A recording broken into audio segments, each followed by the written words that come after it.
Subscribe कीजिए defence squad channel को और बेल आइकन को दबाइए लेटेस्ट डिफेंस वीडियोस सबसे पहले देखने के लिए। हेलो डिफेंस लवर्स, स्वागत है आपका डिफेंस अपडेट सीरीज के एक फ्रेश एपिसोड में। तो चलिए जानते हैं आज के टॉप डिफेंस अपडेट्स क्या हैं।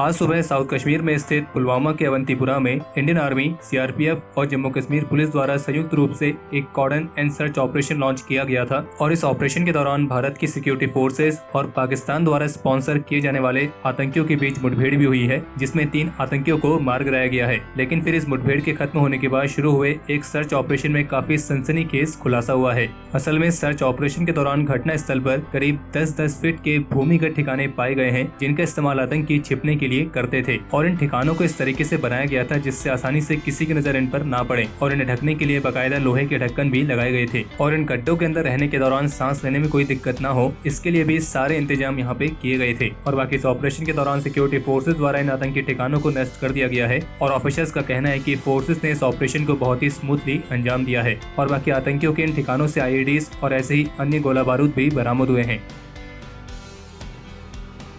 मिग एयरक्राफ्ट कॉर्पोरेशन के रीजनल डायरेक्टर का कहना है कि उनके मिग 35 फाइटर को इंडियन एयरफोर्स के MMRCA 2.2 डील में एक बेहद ही टाइट कंपटीशन का सामना करना पड़ रहा है। उनका मानना है कि ये कंपटीशन बेहद ही टाइट है क्योंकि इसमें सारे ग्लोबल इंडस्ट्री लीडर्स शामिल हैं, जिसमें साब group, Boeing, Dassault aviation, Eurofighter और लॉकहीड मार्टिन जैसी कंपनी शामिल हैं। हालांकि उनका ये भी कहना था कि उनके मिग फाइटर का जो कॉम्पिटिटिव एडवांटेज है वो है इसकी रेपुटेशन और इसे पहले से ही भारत की मेक इन इंडिया पहल के हिसाब से प्रोजेक्ट किया गया है और इंफ्रास्ट्रक्चर को ऑलरेडी एस्टेब्लिश कर दिया गया है। बाकी इस मिग 35 पर हम एक डिटेल वीडियो पहले भी बना चुके हैं, जिसका लिंक आपको इस वीडियो के आई बटन में मिल जाएगा। और इसके अलावा कुछ रिलायबल डिफेंस सोर्सेज का कहना है कि इस साल के अंत तक इंडियन आर्मी के लिए 39 और अपाचे हेलीकॉप्टर्स की डील पर फैसला लिया जा सकता है। बता दें कि 2018 में एक रिपोर्ट सामने आई थी जिसमें इंडियन आर्मी ने 39 अपाचे हेलीकॉप्टर्स की डिमांड की थी और इस योजना के तहत शुरुआत में 11 हेलीकॉप्टर्स लिए जाने थे, लेकिन कई सारे कारणों के चलते इंडियन आर्मी के लिए अभी तक केवल 6 ही अपाचे हेलीकॉप्टर्स को मंजूरी दी गई है। और सोर्सेज के मुताबिक इंडियन आर्मी को यह हेलीकॉप्टर्स इसलिए चाहिए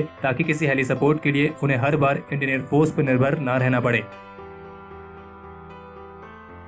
आज शनिवार को पाकिस्तानी नेवी द्वारा उत्तरी अरब सागर में एंटी शिप मिसाइल के कई सफल परीक्षण किए गए हैं और पाकिस्तानी नेवी के प्रवक्ता रियर एडमिरल अर्शी जावेद का कहना है कि इस परीक्षण के दौरान इन मिसाइल्स को surface ship, fix and rotary wing aircraft से फायर किया गया था और इन वॉरशिप्स और एयरक्राफ्ट से ये मिसाइल सी लेवल पर फायर की गई थी। हालांकि इस परीक्षण के बारे में और कोई ज्यादा जानकारी जारी नहीं हुई है, जैसे की मिसाइल कौन सी थी और इसकी रेंज कितनी है। बाकी आपको बता दें कि पाकिस्तानी नेवी के पास जर्ब, अरबहा, RGM-84, C-802 AK, Exocet, C-803 और YJ-12 जैसी एंटीशिप मिसाइल्स मौजूद हैं। और इसके अलावा एक्सप्रेस यूके की तरफ से एक रिपोर्ट जारी की गई है जिसमें उन्होंने कुछ सैटेलाइट इमेजेस का हवाला देते हुए ये कहा है कि पाकिस्तानी आर्मी द्वारा उनके LY-80 surface to air missile system को फिर से भारत के साथ लगी सीमा पर तैनात किया गया है और पाकिस्तान ने अपना ये सिस्टम लाहौर में तैनात किया है, जो कि भारत पाकिस्तान की वाघा अटारी बॉर्डर से केवल 24 किलोमीटर की दूरी पर स्थित है। बता दें कि जो ये LY-80 है इसे HQ-16A के नाम से भी जाना जाता है, जो कि चाइना द्वारा मैन्युफैक्चर किया गया एक मीडियम रेंज का मिसाइल सिस्टम है।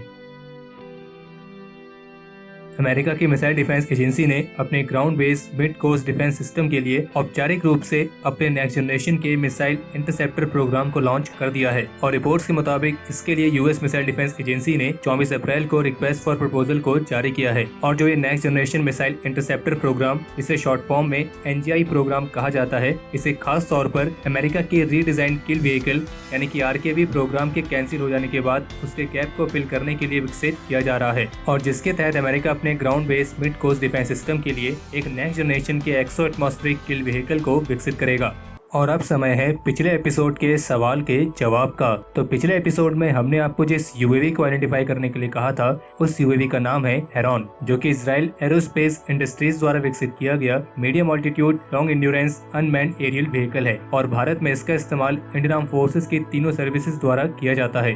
तो आज का एपिसोड खत्म करने से पहले आज का क्वेश्चन ऑफ द डे ये रहा। आप इस क्वेश्चन का जवाब कमेंट सेक्शन में शेयर करना ना भूलें। तो ये थे आज के top defence updates. Defence update के इस एपिसोड के लिए इतना ही। हमें उम्मीद है आपको ये वीडियो पसंद आई होगी। अगर आपने इस वीडियो को लाइक और शेयर नहीं किया है तो इसे लाइक और शेयर करें और चैनल को सब्सक्राइब करना ना भूलें।